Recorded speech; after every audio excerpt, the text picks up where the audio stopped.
way? Thanks. Sure.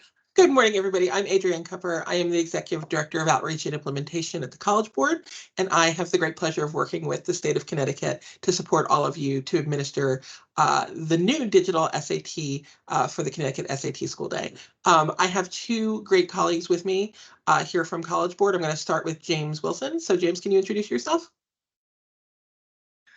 Yes, I've had the pleasure of working with Adrienne at many different places over the past several years in education, and I'm happy to be not only here with College Board, but helping her in supporting the Connecticut team, as although I'm in Chicago, I am a former New Englander. I lived in Massachusetts, and then I lived just over the border from Connecticut and New York, but I did work in Fairfield County, so happy to join you again today.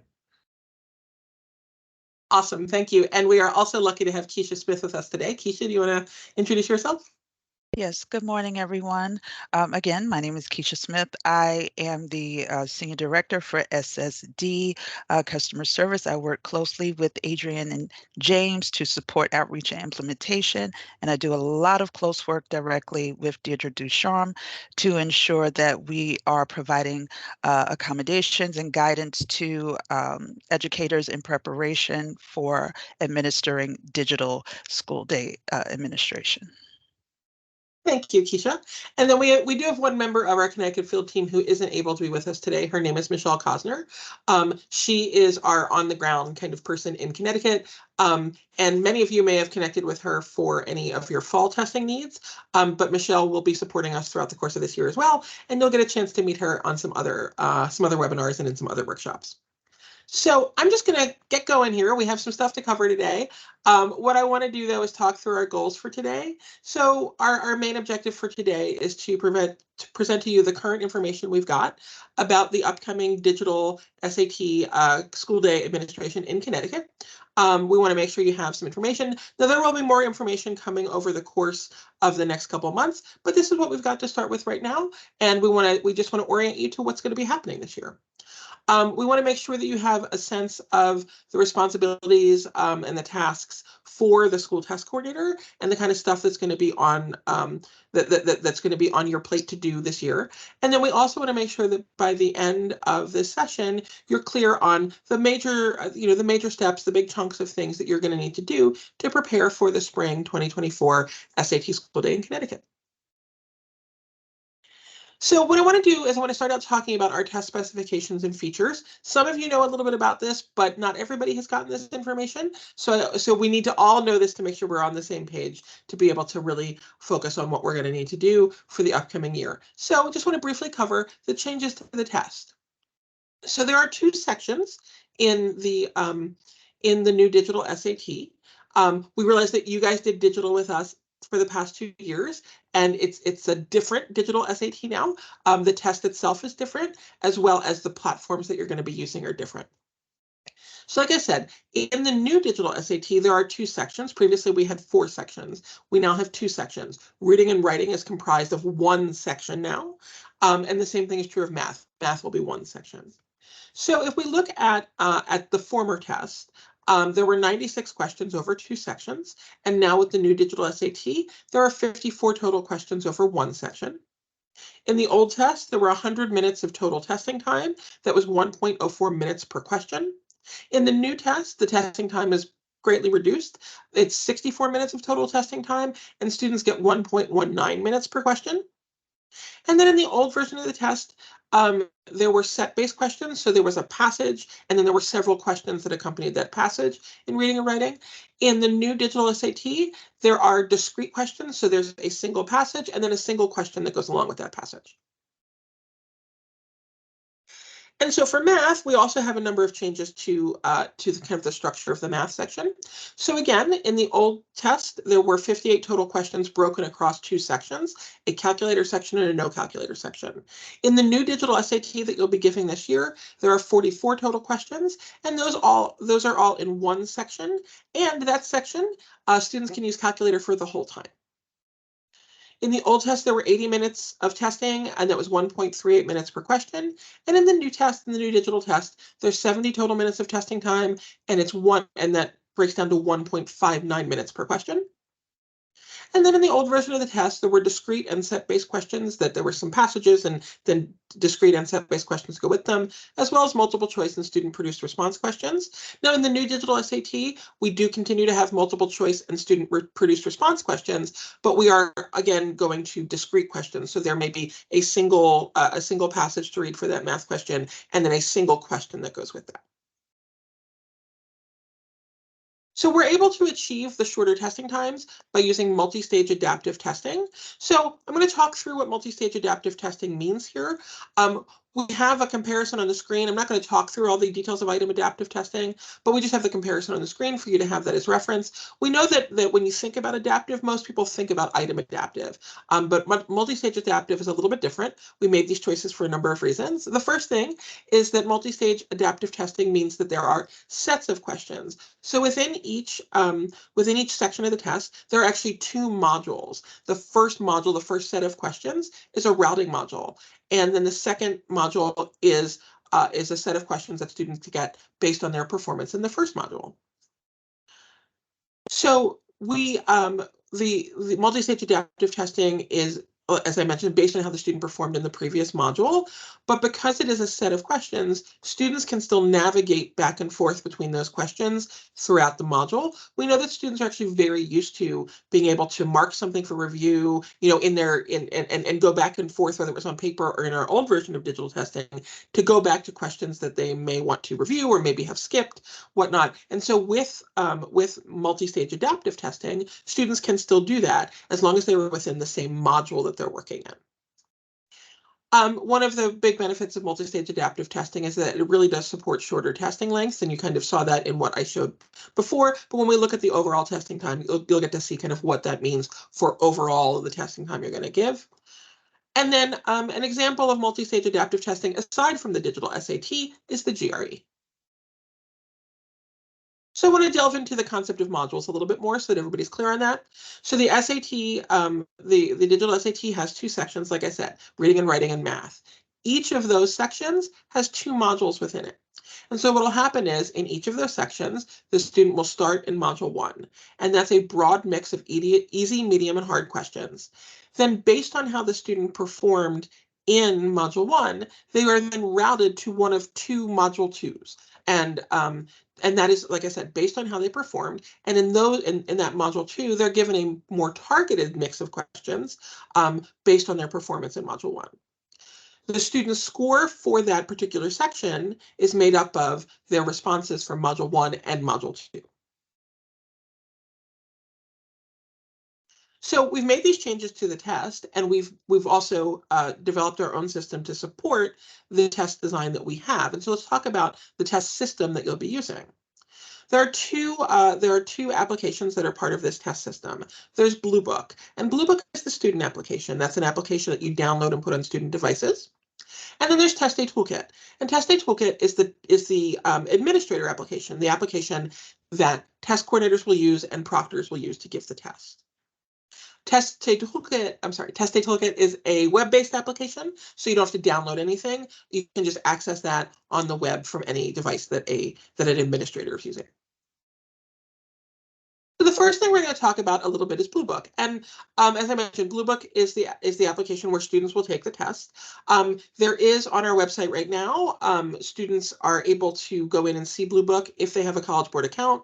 They can go in and do that. Now they're not required to have a College Board account for school day testing, so they won't need to have to create one. But if they want to go in and see Bluebook now, or if they want to take the weekend SAT or whatnot, and they have a College Board account, they can go in and see Bluebook.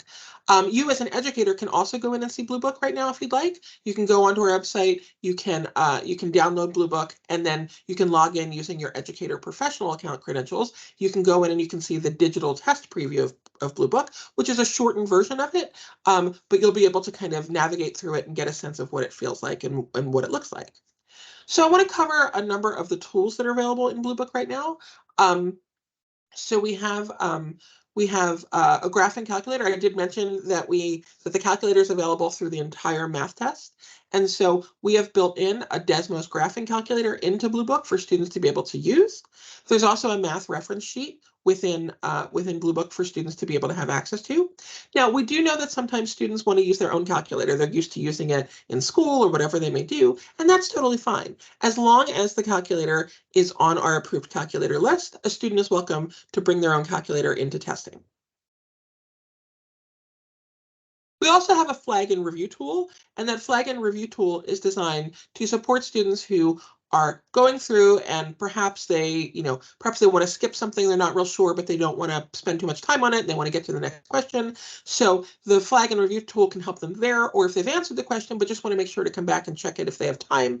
The flag and review tool lets them up in the top corner of the screen, there's a little red flag, there's a little flag they can click and it turns it red so they know that they've flagged it. And then at the bottom of the screen where it shows that there are that question 7 of 14, as you see on this slide, it'll show them all of the questions they have ahead of them. You can pop that open, that little tray pops up, and it'll show students the questions that they're on, the questions that they still haven't answered, and then it'll show the red flag on any of those questions that they've marked for review. And then a student can just click on those to be able to get to them. They don't have to navigate using the forward and back buttons, but they can just click on these in this little tray that pops up and get to the questions that they wanted to go back and review.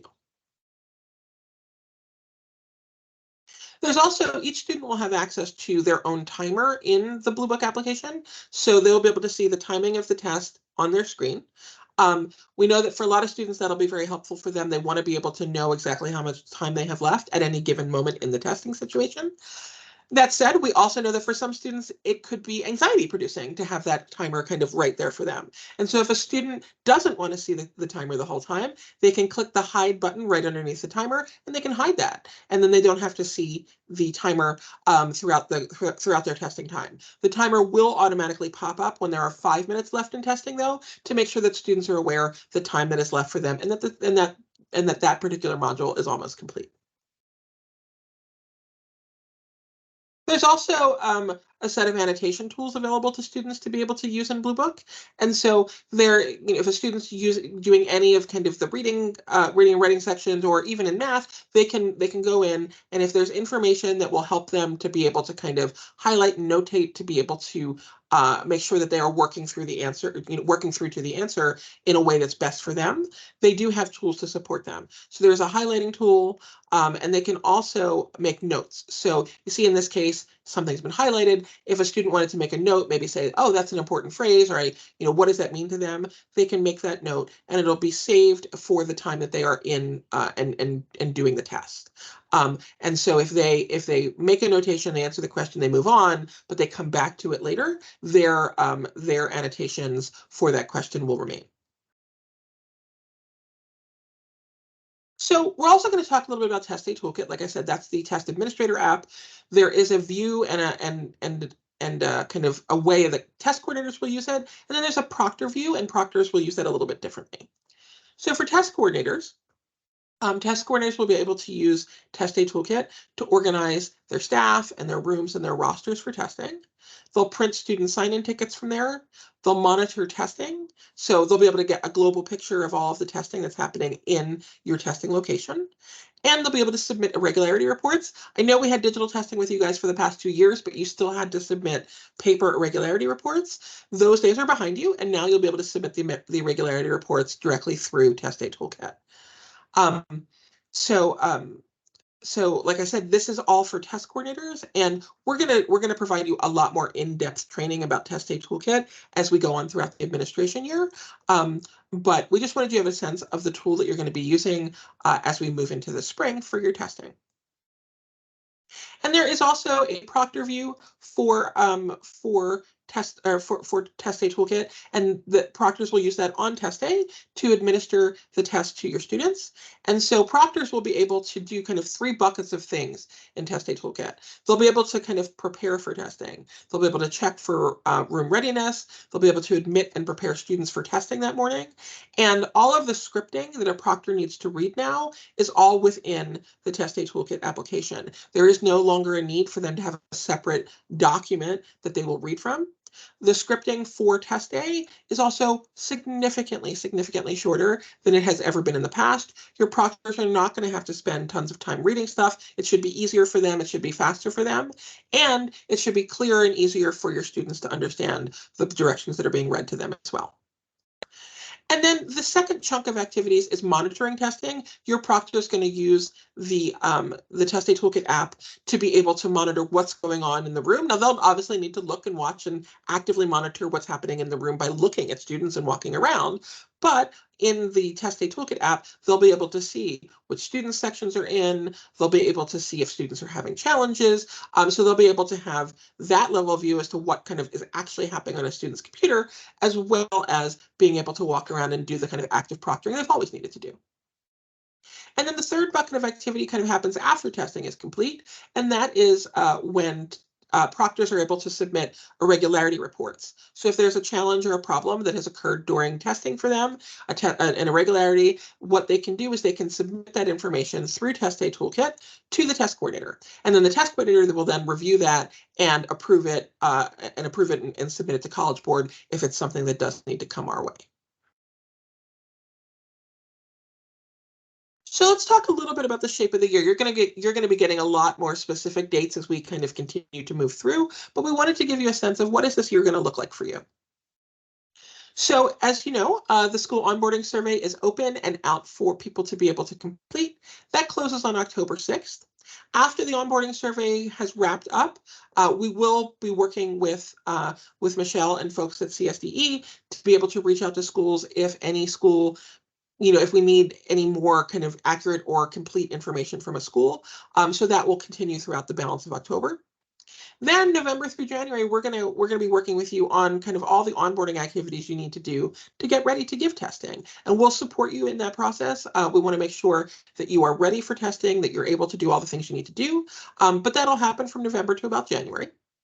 At the same time is also when you'll be submitting accommodations requests for students, so that you can make sure that your students have the accommodations that they need for testing. Test Day, the kind of online training, the modules, the on-demand modules for training that we've produced in the past, we're going to produce them again for testing moving forward. Obviously, they'll be really different because we're using different systems, but those will be available in the late January, early February timeframe. February is going to be devoted to digital readiness activities, where you're going to want to really make sure that all of your students, all of their devices, everybody is ready for testing to start. And then the state testing window starts on March 4th and runs through April 19th. Now, with the testing window, you guys get to choose for your schools the testing dates that'll work best for you guys. You're not limited to our testing dates anymore, but within that window, you're able to look and say, this is the date or dates that'll work best for me. And you also have flexibility of when you're going to do any retesting or rescheduling. And then in May, student scores and educator scores will be released. Score release is dependent upon when the test was administered. So again, when we get a little bit further into the admin year, we'll give you some very specific dates about when scores will be available, depending on kind of the chunk of time within the window that you have your students test. So again, let's talk a little bit about the timing of the test. As we said, the window for Connecticut SAT School Day is March 4th through April 19th. But as I referred to earlier, the actual timing of the test is far shorter than what you've experienced before. So including breaks, a standard time test is 2 hours and 24 minutes. We're really excited about that because we think it'll make things a lot easier for you to give the test to students. We think it'll be a better testing experience for students themselves. And we hope it makes it easier for you guys to look and have this test fit within your school day in a way that works for you. And then you'll also see there the varying lengths of time if students have any sort of extended time to accommodation for their testing. And so again, the timing that's up there includes the testing time and the break times. The other important thing to know is that you are no longer limited to administering this test in the morning. I know before you always had to start the test day, start the test right away when you started your school day with us. And that is no longer the case. So you can test in the morning. You're absolutely welcome to do that. But if it's better for your school to have students do lunch and then test after lunch and test in the afternoon, you can make that choice as well. The only thing you need to make sure is that you have enough time left in the school day for students to complete the test if you're starting later. but you can make that choice, morning, afternoon, a combination of both. If you're going to test some students in the morning and some students in the afternoon, that's totally fine.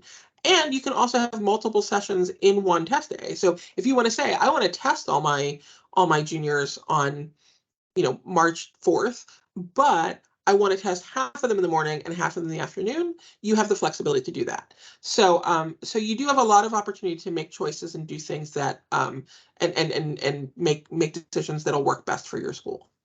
Can I just interrupt you only because I might have given out the wrong information in the chat? You absolutely can. So does time in 1/2 with reading include math too, like it did Yeah. before? It does. Yes, Okay. it does. So if you get time in 1/2 for reading, it means you get it for math too, and it's 3 hours, 41 minutes. Yes, that is correct. Thank you very much. No problem. Alrighty, so that's kind of how the testing works. And like I said, we're here to support you if you're thinking about how this is going to work for you, how you want to think about your testing, the days you want to use, the time of day you want to use, how you may, some schools still want to test all the kids in one day. Other schools may choose to break it up over several days. We don't have a preference. We want you to do what works for you. But if you need support in trying to think through the different things, the different kind of ramifications of those decisions, all of us here at College Board are here to help. James and I can help. Keisha can help, especially if you're thinking about your students with extended time. All of our friends at CSDE are around to help. So we know that you're used to having very specific rules from us, and we're giving you so much more freedom. But if you need help as you're trying to figure out what to do with that, we are here to help you. So we have the staff roles are a little bit different for digital testing. Some of these are things that you know, but there are some new things too. So the test coordinator, we still need a test coordinator, and the test coordinator oversees the planning and testing activities for all students, including those with testing accommodations. That person also works with the technology staff to make sure that devices that are being used for testing meet all the tech requirements and are ready to go. And that person also identifies the staff that are going to support the test administration and serve in other roles like proctor. And the test coordinator will print and distribute the test tickets and ultimately submit all of the irregularity reports. Then there's the SSD coordinator. That's, again, a very familiar role. In digital testing, that person will submit accommodations requests. That's kind of a given. That's what that person always does. But that person will also assist the test coordinator in kind of thinking through those rooms and the staff requirements for administering the digital tests to students with accommodations. And that person will partner with the test coordinator to make sure that students really that have the experience they need to have for test day, and that their accommodations are, that those kids are ready and that everything's ready for those kids to use those accommodations on test day. Then there's the technology coordinator. The technology coordinator works with the test coordinator and the SSD coordinator to make sure that everything tech-wise is ready for kids and what they need for test day. That person ensures that all the devices meet the test specifications. I'm sorry, the tech specifications, and installs a Blue Book on the student devices for testing. And then that person also makes sure that the network configuration and the internet connectivity is what it needs to be in each testing room. And then there's a new role that we haven't talked about before, and this is technology monitor. So on test day, we're ultimately recommending that people think about having a help room, a room that's just there to help students that may have technical issues. There's something's always happens with technology, and we want you to be able to have a place for a student to go to get help. That also means that they're not holding up the rest of the testing room if they're having, if their device is having a problem connecting to the internet. If that's not able to be dealt with quickly in your, in the testing room, we want those other kids to be able to start testing, and then that student to get the support they need. So we're recommending you have a help room. In the help room, we're recommending that the person you have in there is somebody that we're calling the technology monitor. And that's a person who really is there to support students and staff with technical troubleshooting. And that person can also be in a room that they're able to then call customer support if they're having a problem without having to interrupt students that are testing in the other room. The technology monitor can be the same person as the technology coordinator. That's totally fine. But we do know that in some schools, the technology coordinator may be somebody, let's say, at a district level, and maybe there are a couple schools in that district. And so that technology coordinator can't be everywhere all at the same time. And so we're calling this technology monitor role something different in case your technology coordinator can't serve in that role. You can have somebody else kind of be in that troubleshooting role on test day. And then there's, of course, the proctor. The proctor does what they've always done, which is proctor the test. They're going to start and monitor testing in Test Day Toolkit. They'll actively monitor the room to make sure that the room is a secure testing environment and that it's distraction-free. And they'll distribute the sign-ins tickets to students when they get to the room. And then they will report irregularities in Test Day Toolkit, and then those get sent to the test coordinator for approval. And then, of course, we still have room and hall monitors. And so the room monitor is to support if you need additional staff in a testing room. If you have a larger testing room and you need more than just one proctor in the room, you can have a room monitor or more than one room monitor in the room. They help keep the testing room a secure environment and a distraction-free environment. The hall monitor does that for the hallways and is able to make sure that everything is quiet and secure in the hallways. And they can and these roles provide breaks for proctors as you're going through the testing experience. So we're going to briefly touch on the services for students with disabilities information here. We are going to have a much more in-depth, a very in-depth series of workshops and webinars coming up in the November timeframe about SSD and accommodations, but we just want to make sure there's a little bit of information you've got to prepare for what you need.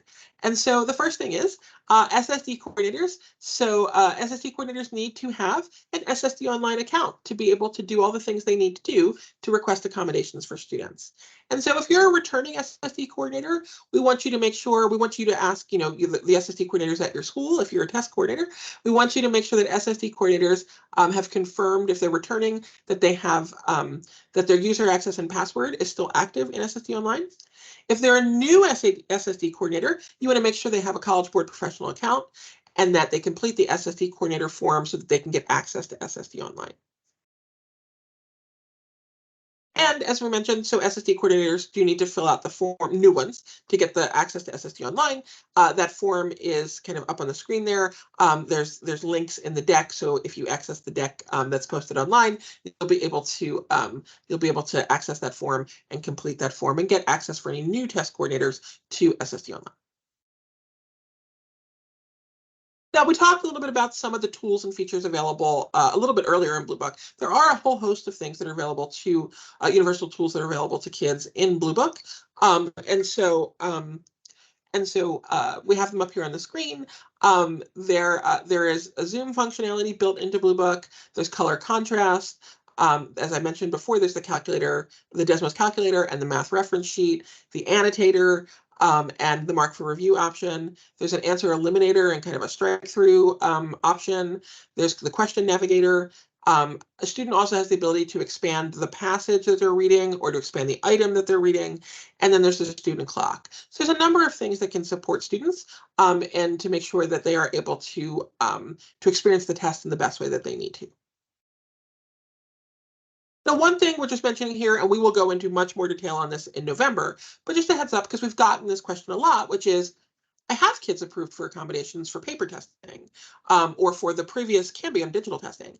And what happens now that you're moving to your new digital testing? Like, things are going to change. There's a little bit of, there's comparable digital accommodations that are a little bit different than what was available for paper testing.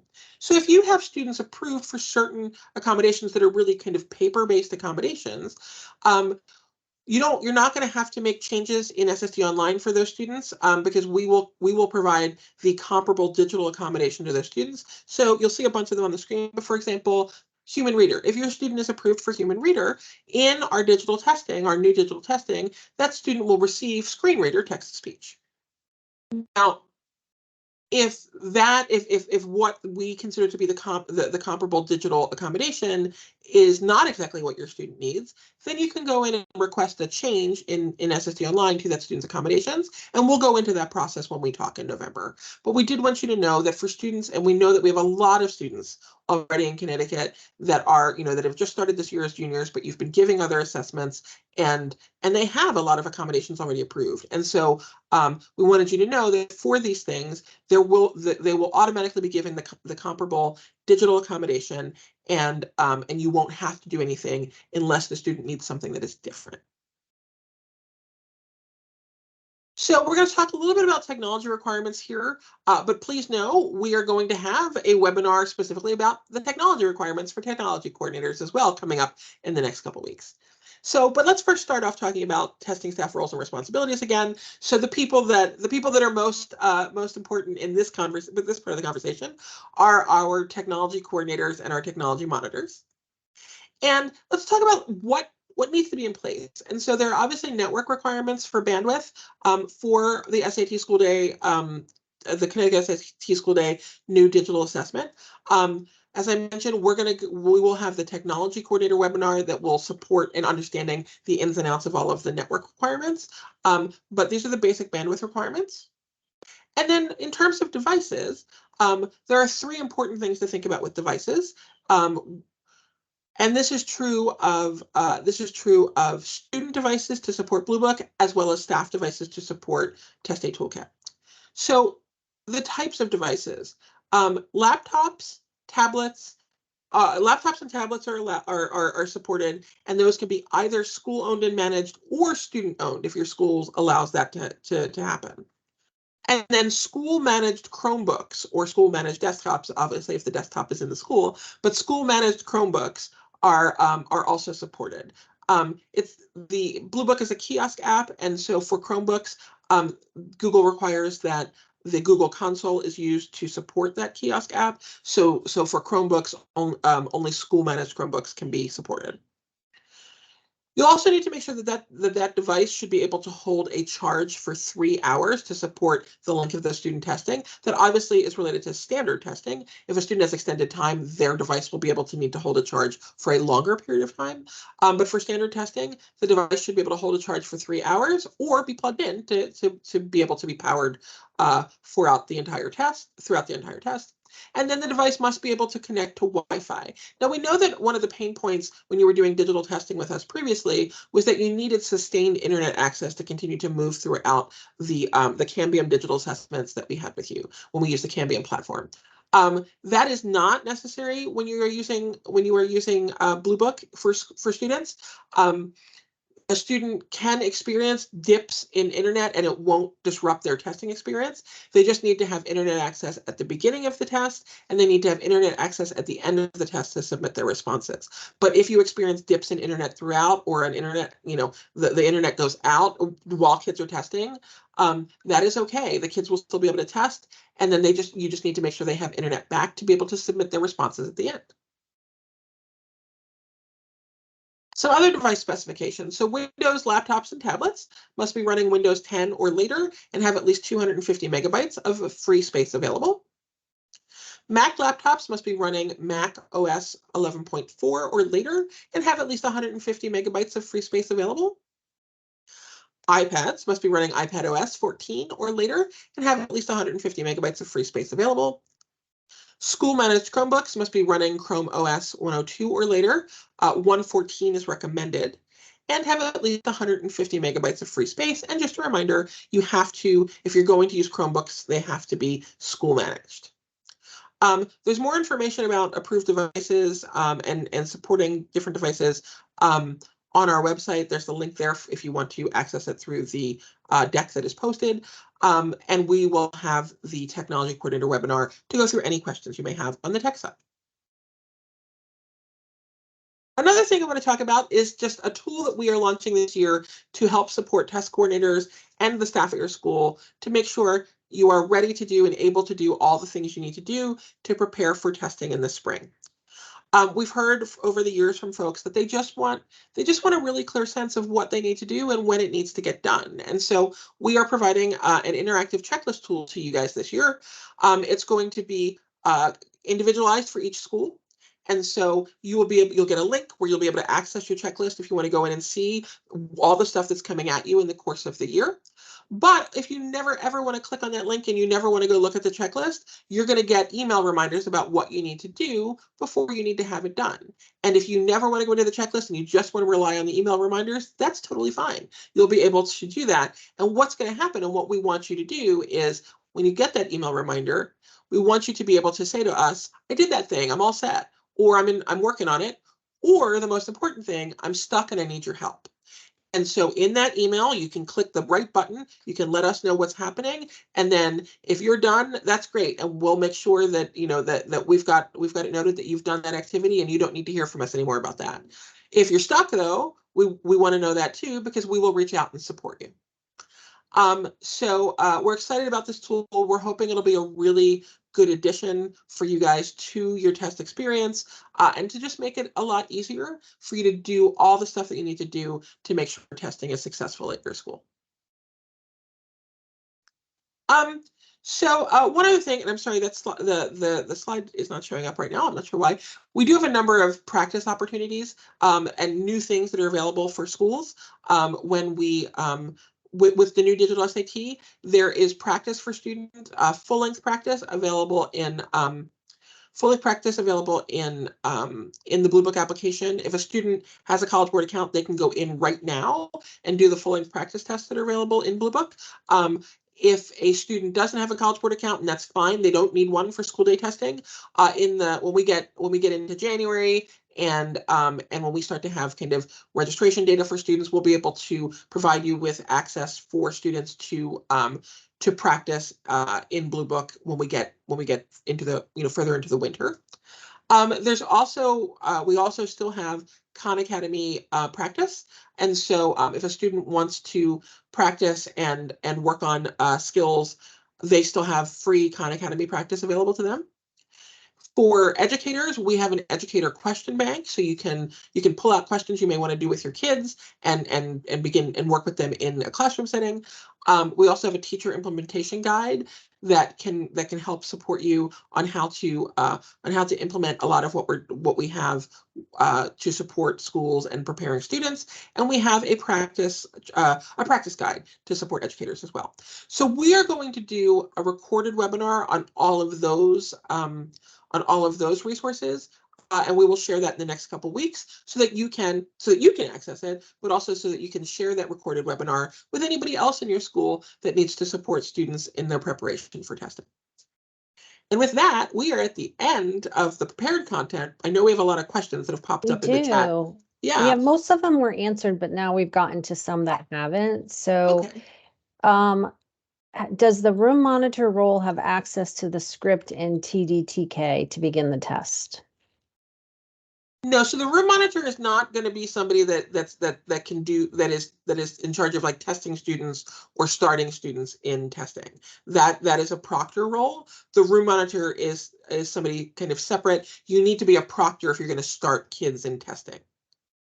Thank you.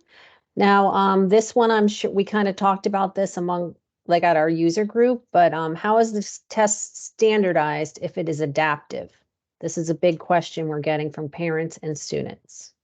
Okay, so I think maybe the best way to kind of talk about that, we have a bunch of information that we can provide. I personally do not want to lead you astray or give you wrong information. So we have a bunch of information that we'll need to provide to you guys that you can push out to families. And so we will follow up with that information for you. Thanks. Yeah, so Dana, we'll follow up with everyone. I'll send it to my list. And I apologize, we're still collecting information, your new information through the survey that I sent out. So if you're not in the role anymore and people keep getting my email until we have that survey closed, if I have to send something out, I'm going to use the old list. So pretty soon I'll be able to use that new one from the survey. If you didn't get the survey, please contact me. Okay, so there was about the test tickets.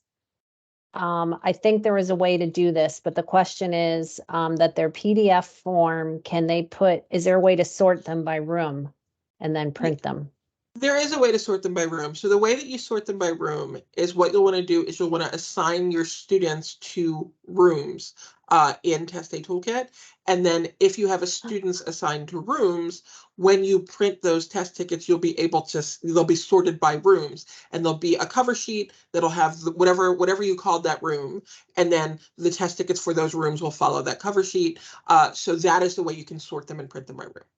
And actually someone else had chimed in about how to do that because they obviously figured that out themselves, but I know we talked about that. So I feel like most of the questions have been answered. at this point. Deirdre, was there something you wanted to jump on about? Just actually 2 points, maybe 3. One is in response to Adam's question. If you ever have questions about accommodations or status of accommodations, even if they apply to the PSAT, you are welcome to reach out to me. I think College Board customer service is a great point of contact, but if you need extra support, I will certainly reach out to the College Board, to Keisha in particular, on your behalf and try and get you the information that you need. Secondly, I encourage all of our SSD coordinators, as well as students that are eligible for supports and accommodations, to try out, at least see what these supports and universal tools look like on a practice test. So earlier action is recommended. Like, don't wait until February, for instance, to make sure that the digital accommodations, the version of digital accommodations actually work for your kiddos. We want to make sure that if there is anything additional that they might need, or if your students are using assistive technology, that technology works within the functionality of Blue Book. So take advantage of the resources that are available to staff and students on the Digital SAT Suite webpage. And then again, the final thing I'd like to say is we will communicate to you the specific dates of our in-person and virtual SSD coordinator meetings. And around that time, we'll be releasing any hard copy resources, or digital resources rather, on the CSDE webpage to help support your staff in regards to accommodations. So we're just an email or a phone call away, so please reach out anytime. Michelle, I'll pass it back to you. Thanks. Adrian, there was a couple that came in, and we didn't address this, but there's no more pre-administration session. There is no more pre-administration session. There is a digital readiness check, and we are recommending that schools do a digital readiness check to make sure that all their devices are ready to go, and at the same time, kids have the opportunity to go in and experience Blue Book before the test day, because we don't want any student to take a test on a platform they've never touched before, right? Like, so there is a digital readiness check. We'll provide you with guidance on how to go about doing that. But the pre-administration session, as you kind of thought about it before, is going to be a very different type of thing. Now, I do see the question also about pre-registration. Is pre-registration no longer required? So I think that is referring to where previously CSDE would upload to College Board the student registration information, and then that data would flow through for you to be able to see it in Tide previously. There will be a similar process for that, where CSDE will provide us with the data, the registration data for students, and it will then flow through to Test Day Toolkit for you. When we get later into the year, we'll have a lot more information for you about kind of how and timing and all that kind of stuff. But for you guys, CSDE is still going, and correct me if I'm wrong, Michelle, but CSDE is still going to be the main source of providing us with. Oh yeah, we use registration data. PSIS just like we always have, and we're actually going to do a nightly upload of information to flow into TDTK. I'm not sure the turnaround if it's 24 hours, but that's something we're gonna get to you. But during testing, it will happen every day. So, okay, so there was a couple more questions that came in. So I don't know if we got to them. I feel like James and Keisha have been answering a lot. So, there's going to be. Adrian, oh, sorry. Go ahead, Michelle. Go ahead. So the first question is out there is, how much of a script is necessary and provided for the digital readiness check? So for spring, we're still working on that, because your digital readiness check for spring is going to look a little bit different than anything you may be doing if you're doing fall testing. There's still some key similarities, but because the processes for spring are a little bit different, your digital readiness check is going to be a little bit different. So we will provide you support to be able to, we'll provide you a guide to make sure you know what you're doing for digital readiness check in spring. But are you requesting that there's also scripting? Is that what the request is? if that's what you're requesting, pop it in chat, and we can see what we can do for you for that. And then there was a question about taking an attendance and admitting students into the testing. Does it have to be one at a time through that window process, or can it be click select all and just admit them all in? I think it is one at a time, but let's follow up and confirm that, and then we can follow up with you afterwards.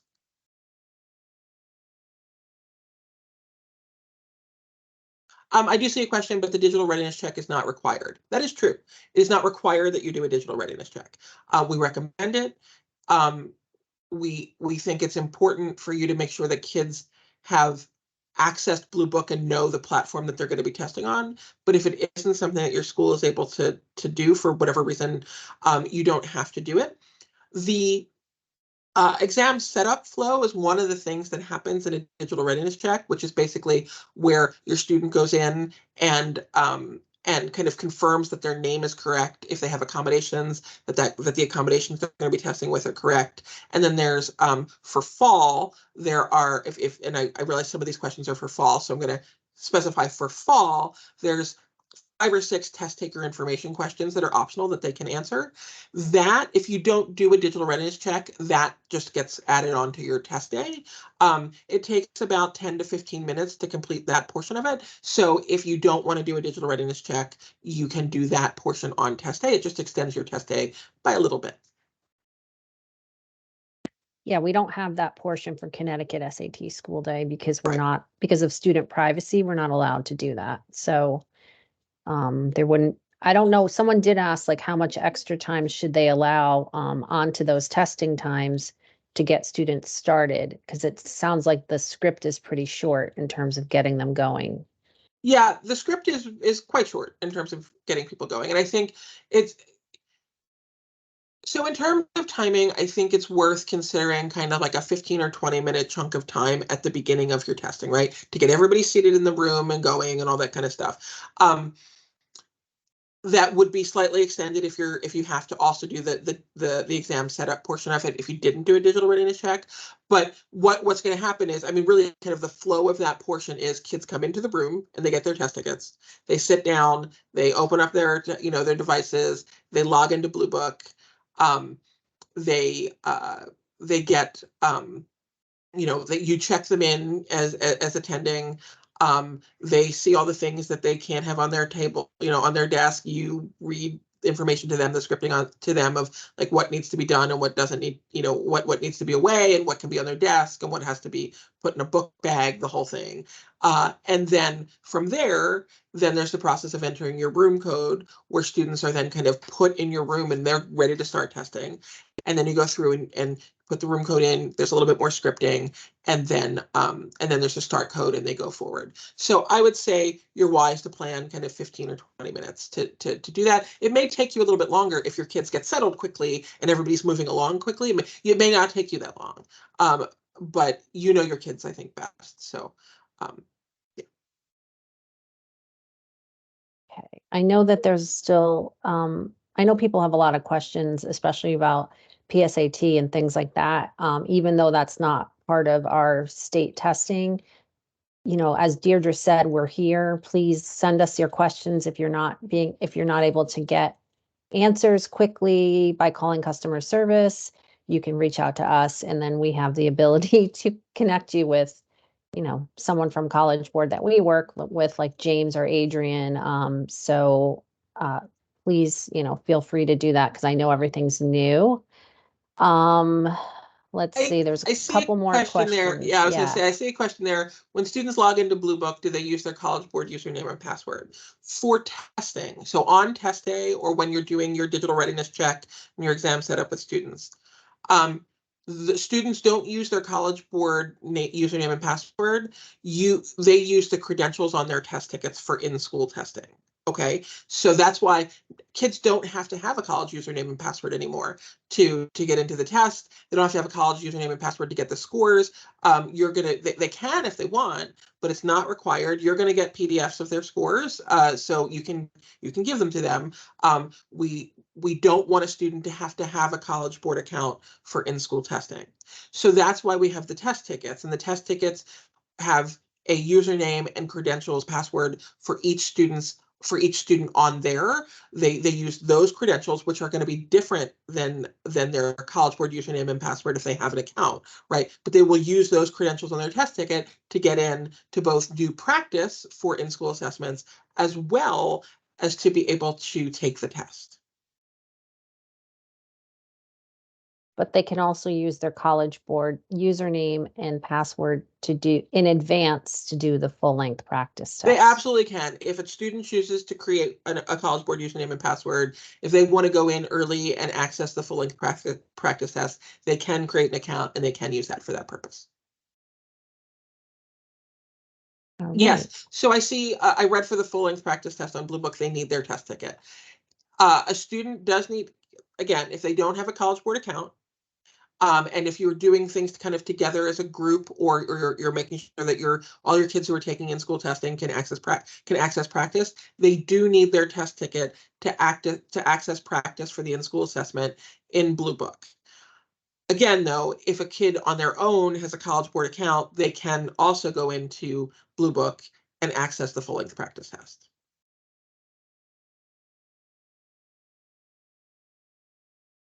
All right, I think we're going to wrap it up because we're getting towards time. And again, we appreciate you all attending. As I said, we know you're very busy with PSAT and also getting your students ready with college applications.